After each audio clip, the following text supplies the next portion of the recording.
નમસ્તે વિદ્યાર્થી મિત્રો, આજે આપણે ગુજરાતીમાં ધોરણ 6 હિન્દી મીડિયમ ચેપ્ટર 11 ઊંટ અને ફકીર એના વિશે અભ્યાસ કરીશું.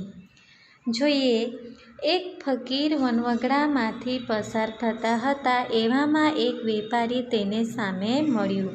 તેણે પૂછ્યું, ફકીર બાબા, તમે આટલામાં ક્યાંય ઊંટ જતું જોયું? પ્રશ્ન કરે છે કે વનવગડામાંથી એટલે કે જંગલમાંથી.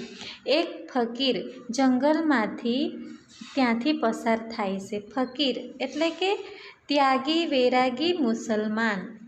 તે એક મુસલમાન જંગલમાંથી પસાર થતા હતા. એવામાં એક વેપારી તેને સામે મળ્યું. તેને પૂછે છે કે ફકીર બાબા, તમે આટલામાં ક્યાંય ઊંટ જતું જોયું છે?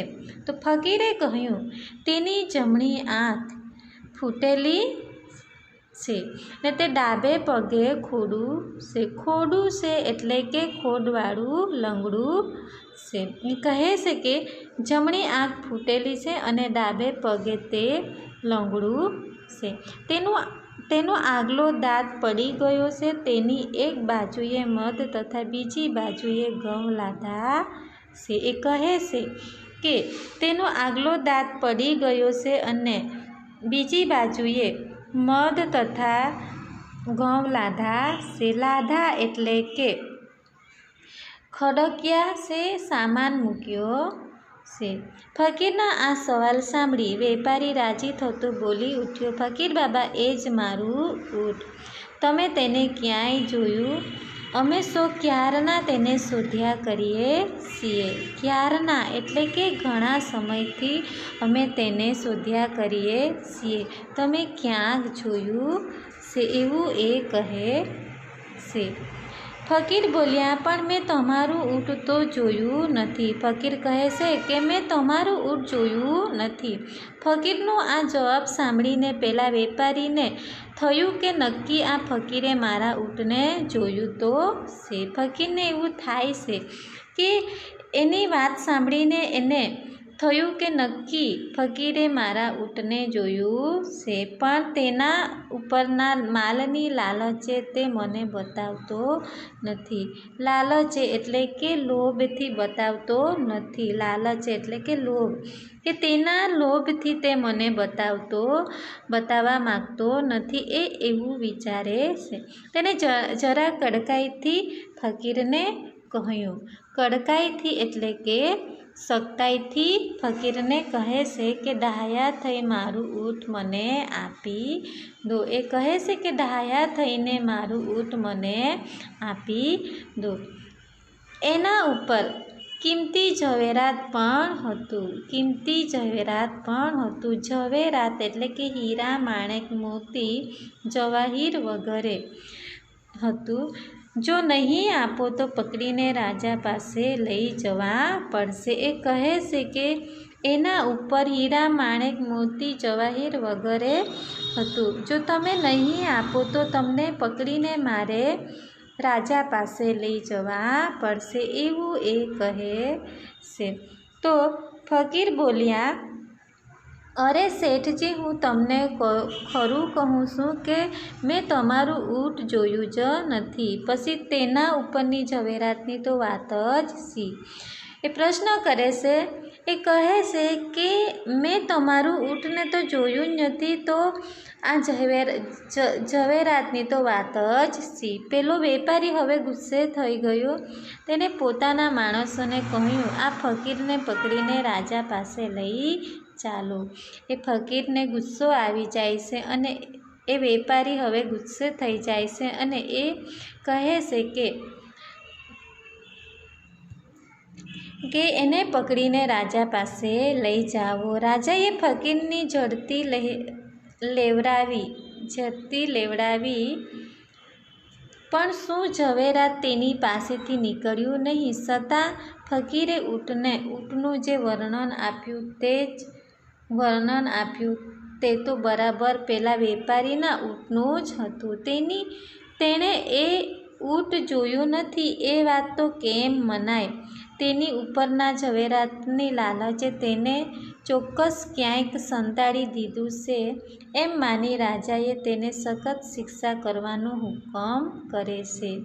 એને એવું થાય છે કે જે એ લાલચે એ લોભથી એણે એ ઊંટને સંતાડી દીધું છે એટલા માટે એ બતાવવા માંગતો નથી એવું એને લાગે છે રાજાને, એટલે એને શિક્ષા કરવાનો હુકમ કરે છે.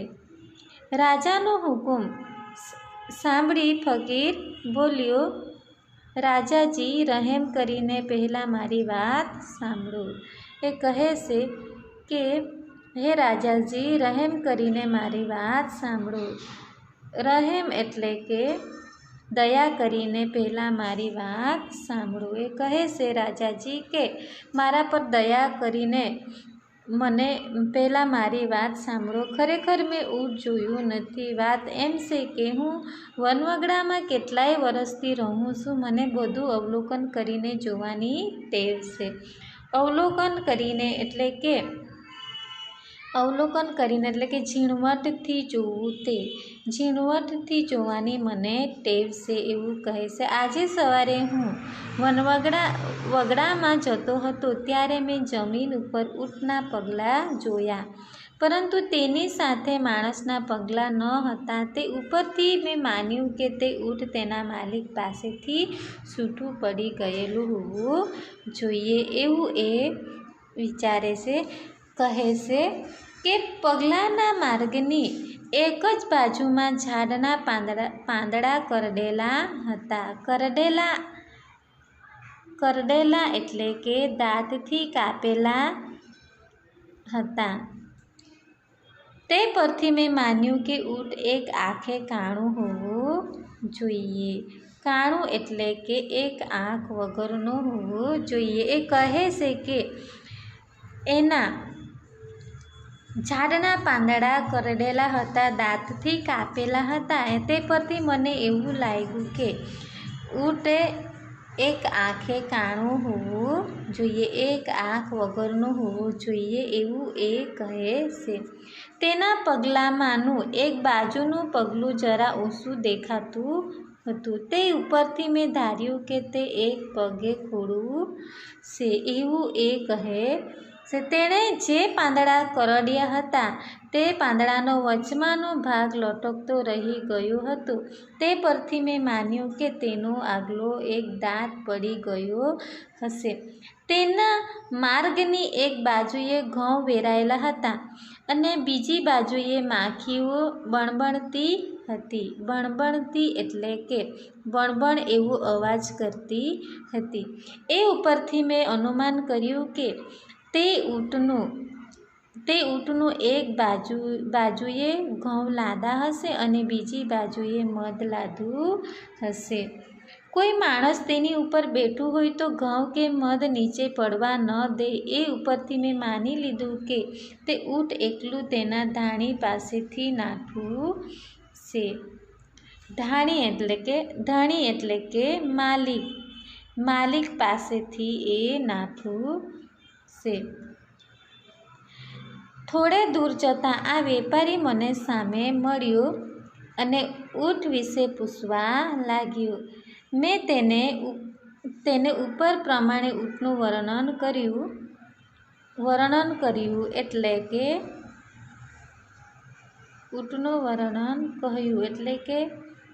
એટલે કે શું અને કેવું છે તે વિસ્તારથી કહેવું. તે ઉપરથી તેને લાગ્યું કે તેનું ઊંટ મેં જોયું છે, પણ ઝવેરાતની લાલચે હું તેને બતાવતો નથી. પરંતુ રાજાજી, હું સાચું કહું છું કે મેં ઊંટ જોયું પણ નથી અને સંતાડ્યું પણ નથી. રાજાને આ સાંભળીને ખાતરી થઈ કે ફકીર ખરેખર ઊંટ જોયું નથી કે સંતાડ્યું નથી. તેને ઊંટ વિશે તે કહ્યું તે અવલોકન કરવાની ટેવ ઉપરથી જ કહ્યું હતું. રાજાએ ફકીરને ઇનામ આપી છોડી મૂકવાનો હુકમ કર્યો અને તેની અવલોકન શક્તિના ખૂબ વખાણ કર્યા. હવે શબ્દ સમજૂતી છે એ જોઈશું. તો ફકીર એટલે કે ત્યાગી, વૈરાગી, મુસલમાન. વનવગડામાંથી એટલે કે જંગલમાંથી. ખોડું એટલે કે ખોડવાળું, લંગડું. અને લાધા છે એટલે કે ખડકિયા છે, સામાન મૂક્યો છે. ક્યારના એટલે કે ઘણા સમયથી. લાલચ એટલે લોભ. કડકાઈથી એટલે કે સખ્તાઈથી. ઝવેરાત એટલે કે હીરા, માણેક, મોતી, જવાહીર વગેરે. રહેમ એટલે કે દયા અને અવલોકન એટલે કે ઝીણવટથી જોવું તે. કરડેલા એટલે કે દાંતથી કાપેલા. અને કાણું એટલે કે એક આંખ વગરનું. બણબણતી એટલે કે બણબણ એવો અવાજ કરતી. અને ધણી એટલે કે માલિક. નાઠું છે એટલે કે નાસી ગયું છે. અને વર્ણન કર્યું એટલે કે શું શું અને કેવું કેવું છે તે વિસ્તારથી કહેવું. હવે એના પછી રૂઢિપ્રયોગ છે એ જોઈશું. તો એમાં પહેલું છે કે જડતી લેવરાવવી એટલે કે જાંચ કે તપાસ કરાવવી. હવે એના પછી જે સ્વાધ્યાયના પ્રશ્નો છે એ જોઈશું. તો એમાં પહેલું છે કે નીચેના દરેક પ્રશ્નોના ઉત્તર એક એક વાક્યમાં લખો. તો એમાં પહેલો પ્રશ્ન છે કે વેપારીએ ફકીરને શું પૂછ્યું. તો એમાં તે વેપારી ફકીરને પૂછ્યું કે ફકીર બાબા, તમે આટલામાં ક્યાંક ઊંટ જતું જોયું? એવું એ પૂછે છે. અને પ્રશ્ન 2 છે કે વેપારી ગુસ્સે શા માટે થયો? તો વેપારી ફકીરનો જવાબ સાંભળી વેપારીને થયું કે નક્કી આ ફકીરે મારા ઊંટને જોયું તો છે, પણ તેના ઉપરના માલના લાલચે તે મને બતાવવા માગતો નથી, તેથી તે ગુસ્સે થયું. અને ત્રીજું છે કે ઊંટ એક આંખે કાણું હશે એવું અનુમાન ફકીરે કયા આધારે કર્યું? તો એમાં કે ઊંટના પગલાંના માર્ગની એક જ બાજુમાં જ ઝાડના પાંદડા કરડેલા હતા, તે પરથી ઊંટ એક આંખે કાણું હશે એવું અનુમાન ફકીરે કર્યું. એના પછી ચોથું છે કે ફકીરે પોતાની કઈ ટેવને આધારે ઊંટનું વર્ણન કર્યું? તો ફકીરે પોતાની અવલોકન કરવાની ટેવને આધારે ઊંટનું વર્ણન કર્યું. હવે પ્રશ્ન 2 છે એ જોઈશું. તો પ્રશ્ન 2માં નીચેના પ્રશ્નોના ઉત્તર લખો. તો એમાં પહેલું પ્રશ્ન છે કે ફકીરે કરેલું ઊંટનું વર્ણન કરો. તો એમાં ફકીરે કરેલું ઊંટનું વર્ણન કે ફકીરે તેની જમણી આંખ ફૂટેલી છે, તે ડાબે પગે ખોડું છે અને તેનો આગલો દાંત પડી ગયો છે અને તેની એક બાજુએ મધ તથા બીજી બાજુએ ઘઉં લાદા છે. એના પછી બીજું છે કે વેપારીએ કડકાઈથી ફકીરને શું કહ્યું? તો વેપારીએ ફકીરને ધમકી આપી કે ડાહ્યા થઈ મારું ઊંટ મને આપી દો, તેના ઉપર કિંમતી ઝવેરાત પણ હતું, જો નહીં આપો તો તમને પકડીને રાજા પાસે લઈ જવા પડશે એવું કહ્યું. ને ત્રીજું છે એમાં વેપારીની ધમકીનો ફકીરે શો જવાબ આપ્યો? તો વેપારીની ધમકીનો ફકીરે જવાબ આપ્યો કે અરે શેઠજી, હું તમારું ઊંટ જોયું જ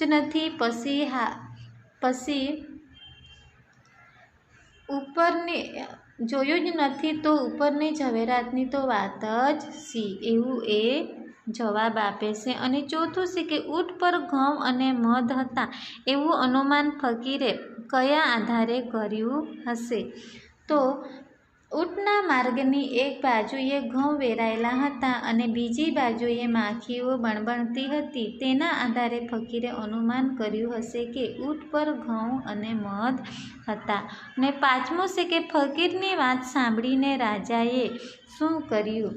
તો ફકીરની વાત સાંભળીને રાજાને ખાતરી થઈ કે ફકીરે ખરેખર ઊંટ જોયું નથી કે સંતાડ્યું નથી.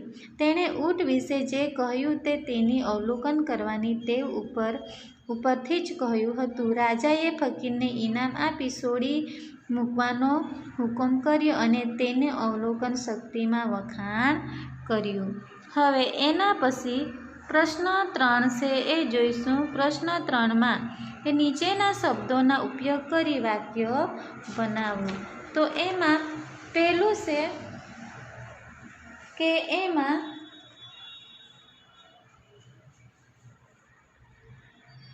ઝવેરાત. તો એના વિશે જોઈશું. ઝવેરાત એક વાક્ય બનાવવાના છે. તો ચોર પાસેથી કશું ઝવેરાત મળ્યું નથી. એના પછી બીજું છે એમાં લઈશું હુકમ. તો એમાં કે અકબરે બિરબલને દરબારમાં હાજર થવાનું હુકમ કર્યું. એના પછી અનુમાન. ત્રીજું છે એ કે આકાશમાંના વાદળાથી અનુમાન થઈ શકે કે વરસાદ આવશે. એના પછી અવલોકન. તો એમાં કે તેણે ઊંટ વિશે જે કહ્યું તે અવલોકન કરવાની તે ઉપરથી જ કહ્યું હતું. અને ચોથું છે પાંચમું છે ફકીર. તો પાંચ આજે ગામમાં એક ફકીર આવ્યો હતો. એટલે કે આજે ગામમાં એક ફકીર આવ્યો હતો. હવે એના પછી પ્રશ્ન 4 છે એ જોઈશું. તો પ્રશ્ન 4માં નીચેના વાક્યોને વાર્તાના ક્રમમાં ગોઠવીને લખો. તો પહેલાં આવશે કે ફકીર વનવગડામાંથી પસાર થતા હતા. એમાં આવશે પહેલામાં ફકીર વનવગડામાંથી પસાર થતા હતા. અને બીજું છે એમાં આવશે કે વેપારી ફકીર પર ગુસ્સા થયો. અને ત્રીજામાં આવશે કે વેપારી ફકીરને રાજા પાસે લઈ ગયો. અને ચોથામાં આવશે કે ફકીરે રાજાજીને વિનંતી કરી. અને પાંચમું છે એમાં કે રાજાએ ફકીરની વાત શાંતિથી સાંભળી. અને છઠ્ઠું છે તેમાં કે રાજાએ ફકીરના વખાણ કર્યા. હવે એના પછી પ્રશ્ન 5 છે એ જોઈશું કે નીચેના વાક્યો કોણ બોલે છે તે લખો. તો એમાં પહેલું છે કે તેની જમણી આંખ ફૂટેલી છે. તો એમાં આવશે ફકીર. અને બીજું છે એમાં કે તેની ઉપર કિંમતી ઝવેરાત પણ હતું. તો આ વાક્ય વેપારી બોલે છે. અને ત્રીજું છે કે આ ફકીરને પકડીને રાજા પાસે લઈ ચાલો. આ વાક્ય વેપારી બોલે છે. અને ચોથું છે કે રાજાજી રહેમ કરીને પહેલાં મારી વાત સાંભળો. આ વાક્ય ફકીર કહે છે. હવે પ્રશ્ન 6 છે એ જોઈશું. તો પ્રશ્ન 6માં પાઠમાંથી શોધીને દીર્ઘ ઈ આવતો હોય તેવા 10 શબ્દો તમારી નોટમાં લખો. તો એમાં પહેલું છે કે એમાં ઈ આવતો હોય તેવા 10 શબ્દો લખવાના છે. તો એક ફકીર, અને બીજું વેપારી, ત્રીજું જમણી, અને પાંચમું શેઠજી, અને જડતી, મારી, માખીઓ, ને જમીન, નવમું ધણી, અને 10મું કિંમતી. હવે એના પછી પ્રશ્ન 7 છે નીચેના શબ્દોના સમાનાર્થી શબ્દો લખો. તો એમાં કૃપા એટલે કે મહેરબાની, અને આંખ એટલે કે નયન, લોચન, અને વિખૂટું એટલે કે સૂટું, અને માલિક એટલે કે ધણી, અને જંગલ એટલે વન, અને સાચું એટલે કે સત્ય. હવે પ્રશ્ન 8 છે એ જોઈએ. તો પ્રશ્ન 8માં નીચેના શબ્દોનો શબ્દકોશના ક્રમમાં લખો. તો એમાં પહેલું આવશે ઊંટ, અને બીજું આવશે ઝવેરાત, અને ત્રીજામાં પાંદડું, અને ચોથું છે એમાં રહેમ, અને છેલ્લું છે એમાં આવશે વગડો. તો વિદ્યાર્થી મિત્રો, હવે આપણે આગળનો અભ્યાસ બીજા વિડીયોમાં જોઈશું. Thank you.